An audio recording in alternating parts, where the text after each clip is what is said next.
Class 10th exercise 10.2 question number 4 बहुत शानदार theorem है। थ्योरम बोलती है prove that tangents drawn at the ends points the end of the diameter is parallel. Circle के अंदर जो डायमीटर बनता है उस डायमीटर के दो एंड्स होते हैं, दो सिरे होते हैं। तो उसके सिरों पर हमने दो टेंजेंट ड्रॉन किए। देखिए डायग्राम देख लेते हैं अपन। आपके सामने दो तरह के डायग्राम बनाऊंगा, जो भी अच्छा लगे उस डायग्राम से आपको करना है।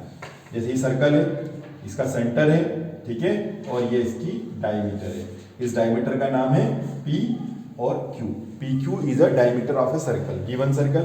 ऐसा भी डायमीटर हो सकता था, ये हॉरिजॉन्टल बनाते तो ये डायमीटर हो जाता, तो यहाँ टेंजेंट बन जाती, एक टेंजेंट यहाँ बन जाती, एक टेंजेंट यहाँ बन जाती, टच करते हुए जाना चाहिए। लेकिन मैंने देखा है, हमें पढ़ाते पढ़ाते 21 साल हो गए, तो बच्चों को वो वाला डायग्राम ही अच्छा समझ में आता है। तो इसमें मैं आपको टेंजेंट ड्रॉन कर रहा हूँ। तो ये देखिए, ये एक टेंजेंट बनाया, एक टेंजेंट थोड़ा सा ऊपर से चला जाता है, डायग्राम बनते नहीं ढंग से, थोड़ा सा और ये करते हैं, ठीक है। ये दो टेंजेंट्स मैंने बनाई है।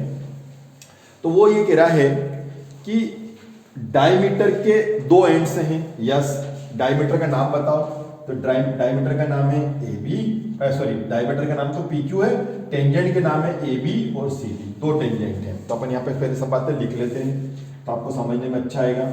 Given in circle COR। Circle COR का मतलब होता है C मतलब सर्कल, O मतलब सेंटर, R मतलब रेडियस।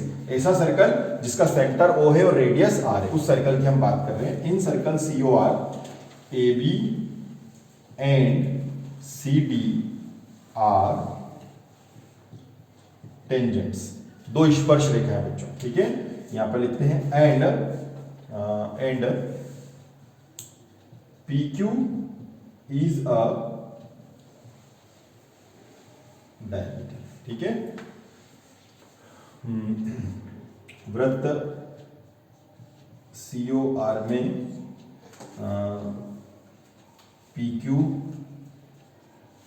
व्यास है तथा AB एंड CD दो स्पर्श रेखाएं हैं, ये दो टेंजेंट्स हैं। आपको ये प्रूव करना है, यहाँ पे अपन लिखेंगे टू प्रूव। आपको ये प्रूव करना है कि ये दोनों पैरेलल होती हैं। कौन? AB और CD दोनों पैरेलल होती हैं। ऐसा बुक वाला कह रहा है कि prove that the tangent drawn at the ends of diameter of a circle are parallel. ये दोनों पैरेलल होती हैं, समानांतर होती है, पैरेलल का साइन है, तो आपको पैरेलल प्रूव करना है, ठीक। प्रूफ ले लेते हैं अपन, बहुत शानदार थ्योरम, प्रूफ, ठीक है। अच्छा, PQ डायमीटर है, हाँ यस PQ डायमीटर है, तो अपन लिखते हैं PQ इज अ डायमीटर, ठीक है। PQ डायमीटर है तो PQ व्यास है, तो OP और OQ दोनों कौन होंगी? रेडियस होंगी। OP और OQ दोनों रेडियस हो गई, दोनों को अपन ने R लिख लिया। यहाँ पे लिख देते हैं रेडियाई ऑफ सर्कल, ये दोनों सर्कल, क्योंकि आपको मालूम है डायमीटर का आधा कौन होता है? डायमीटर का आधा रेडियस होता है। तो ये पूरी डायमीटर है, इसका आधा OP और OQ दोनों कौन हो गई? रेडियस हो गई। अच्छा, अब टेंजेंट आ गई, AB and CD are tangents, ये दोनों स्पर्श रेखाएं हैं। PQ कौन है? वृत्त का व्यास है, वृत्त का व्यास है, ठीक है। और ये दोनों कौन है?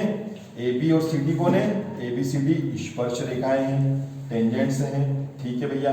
तो आपको मालूम है टेंजेंट्स और रेडियस जब भी आ जाते हैं, तो आपको मालूम है कि टेंजेंट रेडियस जब भी आ जाते हैं तो इनका रिश्ता क्या कहलाता है? वो थ्योरम टूट करके आ जाती है। Tangent to a circle, tangent to a circle is perpendicular to radius through the point of contact, ठीक है। वृत्त की स्पर्श रेखा स्पर्श बिंदु से होकर जाने वाली त्रिज्या पे लंब होती है। तो tangent is perpendicular to the radius through the point of contact. तो ये देखिए, ये टेंजेंट है, ओपी कौन है, रेडियस है, ये 90 डिग्री हो गया, ओक्यू रेडियस है सीडी पर, तो सी हो गया। तो इसका मतलब ये है, इसका मतलब क्या हुआ, OP is perpendicular A B, it means OPB equal 90 degree. This is the equation number 1। ठीक है, इसी प्रकार से OQ similarly, OQ perpendicular CD, therefore OQD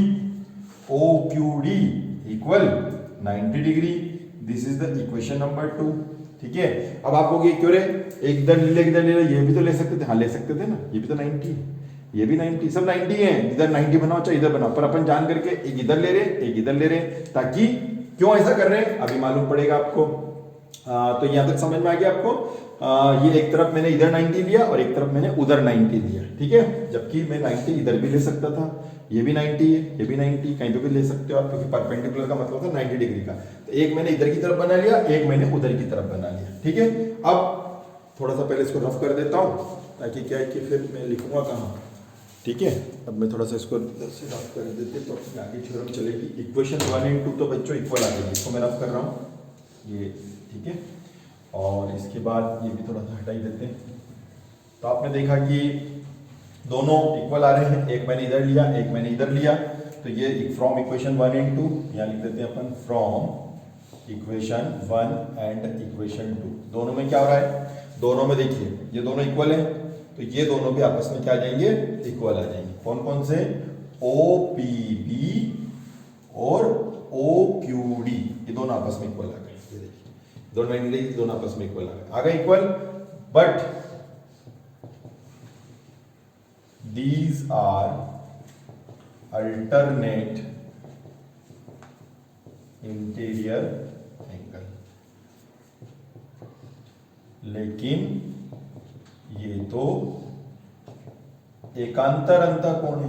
क्या मतलब हुआ, इसको मैं समझाता हूं। देखिए बच्चों, आपने 9th क्लास में पढ़ा है कि अल्टरनेट इंटीरियर एंगल क्या होता है, मतलब एक तरह से Z बन रहा है, अगर आप ध्यान से देखो तो ये देखिए, ये Z बन रहा है, मैं इस पर अगर गौर करूं तो इस लाइन पर देखो आप, ये और ये Z बन रहा है, एक ही एंगल बन रहा है, एक ही वाला एंगल बन रहा है, ये देखो बन रहा है, एक एंगल ये बन रहा है, एक एंगल ये बन रहा है। ठीक है, तो इनको बोलते हैं अल्टरनेट इंटीरियर एंगल। मतलब मैं अगर इसको पूरा बोलूं तो वो ऐसा है कि when a transversal line intersect any two lines, मैं पैरेलल लाइंस नहीं बोल रहा, ध्यान सुन ध्यान, when a transversal line intersect any two lines and then their alternate interior angles are equal, then both lines are parallel।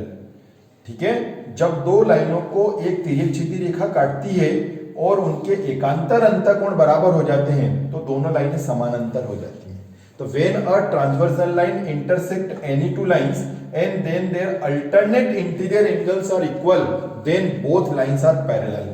जैसे ही हमने लिखा कि अरे ये तो अल्टरनेट इंटीरियर एंगल है, ये तो एकांतर अंतःकोण है, माने एक उधर बन रहा है और एक इधर बन रहा है, तो इसका मतलब ये हुआ कि AB पैरेलल हो जाएगी CD के, क्योंकि जो मैंने स्टेटमेंट बोला है वो स्टेटमेंट आपको चाहो तो लिख लो, मैं बोल रहा हूँ लिख लो, और नहीं भी लिखोगे तो चल जाएगा, लिख लोगे तो बहुत अच्छी बात है। क्या बोला था मैंने, when a transversal line intersect any two lines and their alternate interior angles are equal, then both lines parallel। जब दो रेखाओं को एक तिर्यक क्षैतिज रेखा काटती है तो उनके एकांतर अंतःकोण यदि बराबर होते हैं तो दोनों रेखाएं परस्पर समांतर होती हैं। बस ये अपने को लिखना है, ये हो जाएगा हमारा प्रूव हो जाएगा, यही हमें प्रूव करना था, ये हो गया आपका इति सिद्धता। ठीक है बच्चों, चलिए